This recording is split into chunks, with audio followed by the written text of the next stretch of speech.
Hi hello welcome to GR TV. ఆరిపోయే దీపానికి వెలుగెక్కువ అన్నట్లు గొంతు పెంచుకొని చెప్తే నీ మాటల గారెడిని ప్రజలు నమ్ముతారా? రేవంత్ రెడ్డి అన్న మాజీ మంత్రి ఎమ్మెల్యే హరీష్ రావు. ముఖ్యమంత్రి ఎంత సిగ్గు లేకుండా మాట్లాడతారంటే బీఆర్ఎస్ వాళ్ళు రుణమాఫీ చేయొద్దంటున్నారు, బీఆర్ఎస్ వాళ్ళు ఫీజు రియంబర్స్మెంట్ కట్టొద్దంటున్నారు, బీఆర్ఎస్ వాళ్ళు RRR రోడ్ వద్దంటున్నారు, ఆరోగ్యశ్రీ పైసలు ఇవ్వద్దంటున్నారు. ఇది మాట్లాడేది అసలు ఇది ఎట్లుందంటే చోరు ఉల్టా కోత్వాలకు డాంటే అన్నట్టున్నది. ఇయ్యంది నువ్వు, ఎగబెట్టింది నువ్వు, మోసం చేసింది నువ్వు. ఈ మహాప్రభు ఇంకెప్పుడు ఇస్తావు అని రోజు నీ వెంట పడుతున్నాం కాదే.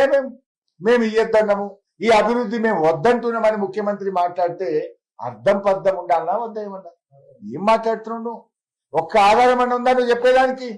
అంటే ఆయన అన్ని కూడా చావు తెలివితేటలు, ఆయన భాషలో చెప్పాలంటే చావు తెలివితేటలు ప్రదర్శిస్తుండు. ఆరిపోయే దీపానికి వెళ్తురు ఎక్కువ అన్నట్టు నీ పార్టీ ఎట్లా కథమైపోతుంది. నీ గ్రాఫ్ నీ ఏడాది పాలనలో పూర్తిగా పడిపోయింది. అందుకే నువ్వు గొంతు పెంచుకొని బిగ్గరగా మాట్లాడి ఏదో నేను ఉన్నాను అని నీ ప్రజెన్స్ చూపించుకుంటే ప్రయత్నం చేస్తున్నావు. గొంతు పెంచినా, అరిచినా, గీ పెట్టినా, నువ్వు అల్లరి చేసినా, 2 గంటలు మాట్లాడినా తెలంగాణ ప్రజలు నిన్ను నమ్మరు.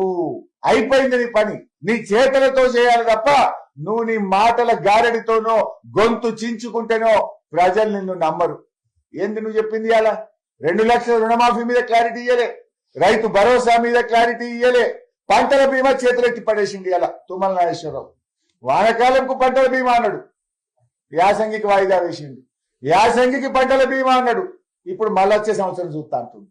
ఇగో ఇది కాంగ్రెస్ తీరు. Hi, this is Swathi.